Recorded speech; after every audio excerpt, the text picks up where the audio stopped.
বাংলাদেশের প্রেক্ষাপটে হয় সবাই বড় বড় পতাকা বানায়, তো আমরা কেন একটু আলাদা ইউনিক হব না, সো সেই দিক থেকে আমরা চিন্তাভাবনা করি। সো সেদিক থেকে আমরা চিন্তাভাবনা করে আমরা বের করি যে এমন কিছু করা যায় কিনা যেটা এশিয়ার ভিতরে সবচেয়ে বড় হতে পারে। তো সেদিক বিবেচনায় আর কি আমরা প্ল্যান করি যে আমরা একটা জার্সি বানাবো। তো জার্সি বানানোর সময় আমাদের ডিফিকাল্টিস আছে কিছু, সেগুলো হচ্ছে আমরা মানে এমন কোনো কারখানা পাই না, সন্ধান পাই না যে এত বড় স্কেলের কাজ যারা করতে পারবে। আর আপনারা তো একটু লক্ষ্য করলে বুঝতে পারবেন যে আমাদের আর্জেন্টিনার জার্সিটা কিন্তু হচ্ছে মানে একটু ডিফিকাল্টিস আছে করতে, স্টেপ আছে, লোগো প্লেসমেন্ট আছে। তো সেদিক বিবেচনায় আর কি আমরা অনেকগুলো ভেন্ডরের কাছে যাই, তাদের কাছে আমরা ট্রাই করি তাদেরকে করার, কনভিন্স করার যে কীভাবে করা যায়। তো অনেক ভেন্ডর আছে যারা আমাদের রিজেক্ট করে দেয় ফার্স্টেই, যে আমরা ভাইয়া বানিয়ে দিতে পারবো কিন্তু মিলাতে পারবো কিনা সেটা নিয়ে সন্দেহ আছে।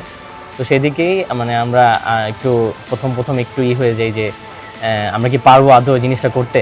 তো তারপর হচ্ছে আমরা জিনিসটা নিয়ে অনেক ঘাটানোর পরে মেজারমেন্ট করে যে কতটুকু বানানো যায়, কতটুকু স্কেলে করা যায়, বা কতটুকু মানে আমরা চাচ্ছিলাম কতটুকু, বা কতটুকু এক্সপেকটেশন আছে আর কতটুকু করতে পারবো, সেটা নিয়ে একটু দ্বিধাবোধ করতেছিলাম। পরে হচ্ছে আমরা জিনিসটা ফাইনালি লক করতে পারছি। আমরা আমাদের সাথে একজন ভেন্ডর কাজ করেছে, উনি আশুলিয়াতে থাকে।